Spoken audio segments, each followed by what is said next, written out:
नमस्कार, मी रुचिता ॲग्रोनमध्ये आपल्या सर्वांचं स्वागत। सध्या थंडी सतत कमी जास्त होतीये। थंडीमध्ये जनावरांच्या शरीरात वेगवेगळे बदल होत असतात। हे बदल आपल्याला माहिती असणं फार आवश्यक असतात, कारण त्यानुसार आपण उपाययोजना करू शकतो। पण काय असतात हे बदल आणि जनावरांच्या आरोग्यावर त्याचा काय परिणाम होतो आणि त्यावर उपाय काय करायचे याचीच माहिती आपण आजच्या व्हिडिओमधून जाणून घेणार आहोत। त्यामुळे व्हिडिओ शेवटपर्यंत नक्की बघा। पहिले तर थंडी पडली की जनावरांची भूक थोडी वाढते, कारण उबदार राहण्यात त्यांची बरीच ऊर्जा खर्च होते। थंडीमुळे जनावरांची वाढ मंदावते, खाल्लेल्या खाद्याचं शरीरात रूपांतर नीट होत नाही, त्यामुळे स्नायूंची वाढ कमी होते आणि मांसाची गुणवत्ता घसरते। तसंच दुभत्या जनावरांमध्ये दूध उत्पादन कमी होतं, कारण थंडीमुळे सडांमध्ये जाणारा रक्तप्रवाह कमी होतो आणि शरीर उबदार ठेवण्यासाठी सुद्धा जास्त ऊर्जा खर्च होते, त्यामुळे सुद्धा दूध उत्पादन कमी होतं। त्यामुळे दीर्घकाळ थंडी राहिल्यास दुधातल्या साखरेचं म्हणजेच ग्लुकोज आणि लॅक्टोजचं प्रमाणही कमी होतं। याशिवाय वासरांवर थंडीचा जास्त परिणाम होतो, त्यांची पचनशक्ती कमी होते। त्यांच्या तुलनेत मोठ्या जनावरांना थंडीचा त्रास तुलनेने कमी जाणवतो। यानंतर जनावरांच्या रक्तभिसरणावर काय परिणाम होतो ते पाहूयात। थंडीमुळे जनावरांच्या पोट, आतडी, खूर आणि छातीच्या भागाकडे जाणारे रक्त कमी होतं, त्यामुळे त्यांना अन्न नीट पचत नाही।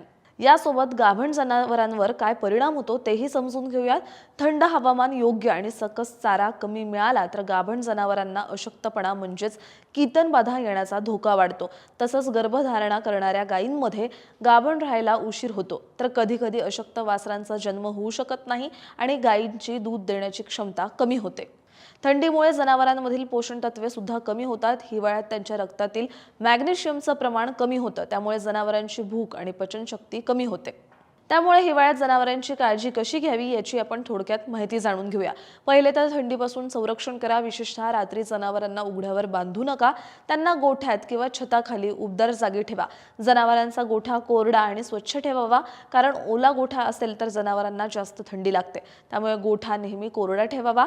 हिवाळ्यात बहुतेक म्हशी माझावर येतात, त्यामुळे योग्य वेळी रेतन करून घ्यावं। याशिवाय थंडीमध्ये जनावरांना जास्त ऊर्जा लागते, म्हणून नेहमीपेक्षा थोडा जास्त चारा व खुराक द्यावा। थंडीमध्ये जनावरांच्या आहाराची काळजी कशी घ्यायची जेणेकरून त्यांच्या दूध उत्पादनात घट होणार नाही, यासाठी आमचा आधीचा व्हिडिओ नक्की बघा।